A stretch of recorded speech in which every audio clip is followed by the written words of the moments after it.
Sino ang Diyos? Isang napakahalagang katanungan. Mayroong iba't ibang uri ng kasagutan sa katanungang ito. Ang isasagot ng ibang tao dito ay walang Diyos. Ngunit ang iyong kasagutan sa tanong na ito ang magpapakita ng uri ng trato mo sa iyong kapwa at magdadala sa iyo sa walang hanggang kalalagayan ng iyong kaluluwa. Ang ating paniwala sa Diyos ang siyang magpapahayag kung tayo ay sumasamba talaga sa Diyos o sa ating sarili lamang. Kung mahal natin ang Diyos sa mga tuwid, mamahalin natin ang ating kapwa. Mayroong tatlong pangunahing relihiyon sa mundo. Sila ay magkakasalungat sa isa't isa at sa mga tuwid, hindi sila maaaring maging pare-parehong tama. Hayaan mong ipaliwanag ko. Sabi ng Kristyanismo, ang Diyos ay namatay at nagdusa para sa atin. Sabi ng Islam, ang tao ay dapat mamatay para sa Diyos.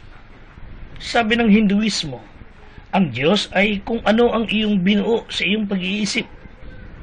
Ngunit sabi muli ng Kristyanismo, ang Diyos ang siyang lumikha sa tao. Tanda natin mga kaibigan, ang Islam ay katumbas ng pagsamba sa sarili. Gayun din naman ang Hinduismo, ito'y katumbas ng pagsamba sa sarili. Ngunit ay ang Kristyanismo ay nagpapakita ng biyaya ng Diyos. Pagsamba sa sarili, na sariling pasya ang nasusunod, at gawin ang mga bagay na di umano'y para sa Diyos, na sa katotohanan ay kaibigan, ginawa na ng Diyos ang nararapat, at ginawa na niya ang kinakailangan upang tayo mailigtas sa impyerno.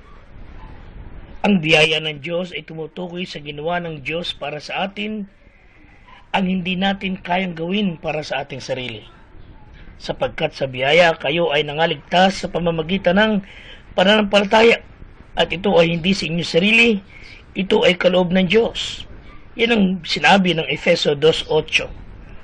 Lahat tayo ay nakagagawa ng pagkakamali, at ang ating pinakamasamang pagkakamali ay tanggihan ang Panginoong Hesukristo bilang ating tagapagligtas. Tinanong ni Jesus si Pedro, "Datapat ano ang sabi ninyo kung sino ako?" Sino si Jesus sa pagkakasabi niyo?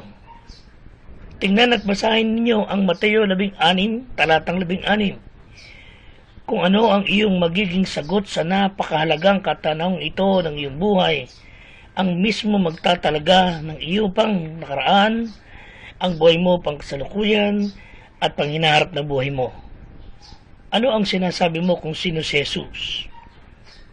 Kaibigan, tandaan mo, mahal ka ni Jesucristo.